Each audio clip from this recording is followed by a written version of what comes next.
Hyderabad Kapra circle పరిధిలో కల్వకుంట్ల కవిత జనం బాట పట్టారు. ఈసీఐఎల్ చౌరస్తా నుండి సైనిక్పురి వరకు కాప్రాకు చెందిన యువ నాయకుడు గోకికర్ నవీన్ కుమార్ ఆధ్వర్యంలో ట్రాక్టర్లతో భారీ ర్యాలీ నిర్వహించారు.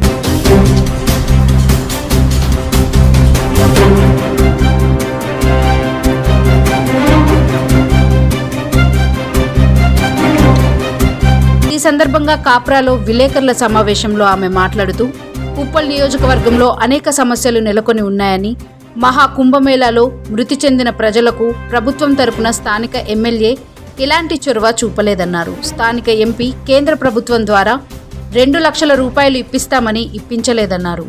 శ్రీ కృష్ణాష్టమి రోజు విద్యుత్ షాక్తో మృతి చెందిన కుటుంబాలని ఎమ్మెల్యే ఎంపీ పట్టించుకోలేదని దుయ్యబట్టారు. కుటుంబాలకు ఉద్యోగాలు ఇప్పిస్తామని వారి వైపు వెళ్లే పాపాన పోలేదన్నారు. ప్రభుత్వం అందిస్తున్న పథకాలు మా ఆడబిడ్డలకు అందడం లేదన్నారు. అడుగడుగునా మేము మా కార్యకర్తలు ప్రభుత్వంపై పోరాటం చేస్తామని తెలిపారు. 5 మంది మరి కరెంట్ షాక్ కొట్టి చనిపోయారు. ఎందుకు చనిపోయినరు? హైదరాబాద్ మహానగరంలో కృష్ణాష్టమి వేడుకలైనా, గణపతి వేడుకలైనా, అమ్మవారి వేడుకలైనా పెద్ద ఎత్తున జరుగుతాయని తెలిసినప్పుడు ఎలక్ట్రిసిటీ డిపార్ట్మెంట్ కేర్ఫుల్గా ఉండాలి. వైర్స్ ఎక్కడన్నా లో హ్యాంగింగ్ ఉన్నాయో చూసుకుని వాటిని ఫిక్స్ చేసుకోవాలి.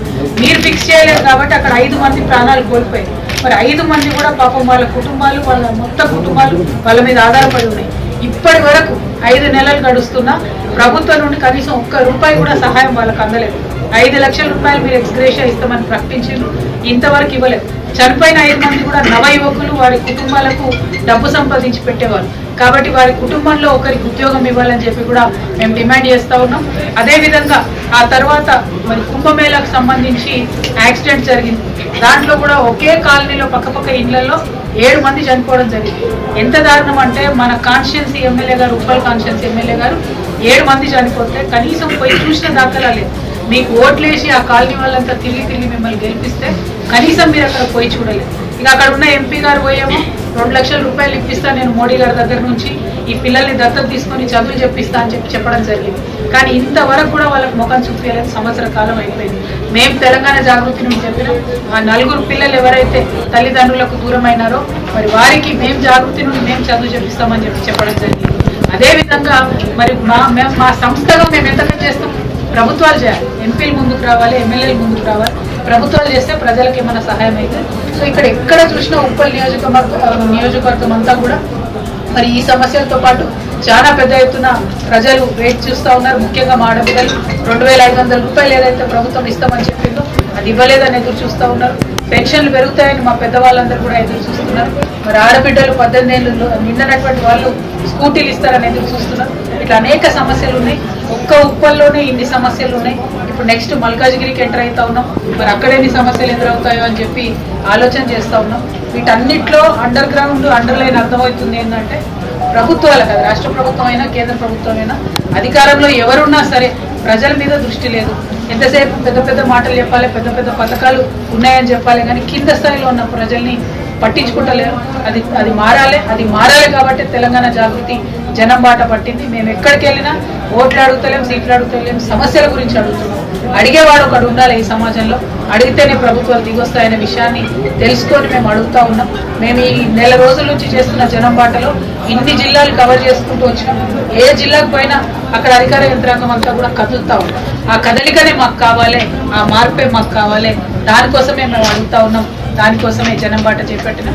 ఇలా మనం కాపురాలో ఉన్నాం. మరి మా జాగృతి నాయకులందరూ కూడా రామిడి వెంకటరెడ్డి గారి నాయకత్వంలో పెద్ద ఎత్తున పనిచేసినారు. తెలంగాణ జాగృతి మేడ్చల్ జిల్లా మరి జనం బాట కార్యక్రమం చేపట్టడం జరిగింది. మేడ్చల్ జిల్లాలో మొట్టమొదట మరి మేము ఉప్పల్ నియోజకవర్గంలో ఎంటర్ అయ్యి ఉప్పల్ నియోజకవర్గంలో ఉన్నటువంటి అనేక ప్రజా సమస్యలు వెళ్తా ఉన్నాం. తెలంగాణ జాగృతి జనం బాట కార్యక్రమం ఎక్కడ ప్రారంభించినా కూడా ఆయా జిల్లాల్లో ఉండేటటువంటి ప్రజా సమస్యలన్నింటినీ కూడా చూసుకుంటూ దీర్ఘకాలికంగా పెండింగ్ ఉన్నటువంటి ఇష్యూస్ అన్ని కూడా ప్రభుత్వాల దృష్టికి తీసుకొస్తూ వాటిని పరిష్కరించే దిశగా మేము ముందుకు వెళ్తా ఉన్నాము. ప్రధానంగా ఇవాళ మేము ఉప్పల్లోకి ఎంటర్ అయిన తర్వాత మరి ఏదైతే 14 సంవత్సరాల నుంచి దాదాపుగా రోడ్డు మధ్యలో ఉండి ఫ్లైఓవర్ గట్కేసర్ వరకు అవడం లేదో దానివల్ల నెలకు కనీసం 5 మంది అక్కడ యాక్సిడెంట్లు అయి చనిపోతూ ఉన్నారు. ఇంకా ఎన్ని సంవత్సరాలు ఎంతమంది ప్రజలు చనిపోతే మరి ఆ ఫ్లైఓవర్ పూర్తయితో తెలియని పరిస్థితి. మేము ఆ ఫ్లైఓవర్ చూసిన వెంటనే నేషనల్ హైవే అథారిటీస్తో కూడా మాట్లాడడం జరిగింది. ఫైనలీ చాలా రోజుల తర్వాత జిహెచ్ఎంసీ అధికారులతో ఒప్పందం కుదిరింది. మరి త్వరితగతిన పూర్తి చేస్తున్నామని చెప్తా ఉన్నారు. తొందరగా పూర్తి అవ్వాలని చెప్పి మేము అధికారులను డిమాండ్ చేస్తూ ఉన్నాం. ఎందుకంటే మీరు ఎంత ఆలస్యం చేస్తే అన్ని ప్రాణాలు బలైపోతా ఉన్నాయి ఆ రోడ్లో, కాబట్టి పూర్తి చేయాలని మేము డిమాండ్ చేస్తూ ఉన్నాం. అట్లానే భవానీ కావచ్చు, ఈ జిల్లాకు సంబంధించి మేడ్చల్కి సంబంధించినటువంటి కోటి కావచ్చు, ప్రతి ఒక్కరు కూడా పెద్ద ఎత్తున కష్టపడి పనిచేసినటువంటి సందర్భం ఉంది. ఉప్పల్ మా గోపి సదానందం అన్న వీళ్ళందరూ కూడా పనిచేసినారు. మరి ఈ ఉప్పల్ సమస్యల మీద, ముఖ్యంగా ప్రజా సమస్యల మీద ఫోకస్ చేసి జాగృతి నాయకులందరూ కూడా పనిచేయాలని మరొకసారి వారికి రిక్వెస్ట్ చేస్తూ ప్రభుత్వాన్ని అడుగున నిలదీయండి. ఎక్కడ చిన్న సమస్య ఉన్నా కూడా దాన్ని వెంటపడండి, అది పరిష్కారం అయ్యేంత వరకు ప్రయత్నించండి అని జాగృతి కార్యకర్తలకు పిలిపిస్తా ఉన్నాం. Thank you. జై తెలంగాణ, జై జాగృతి.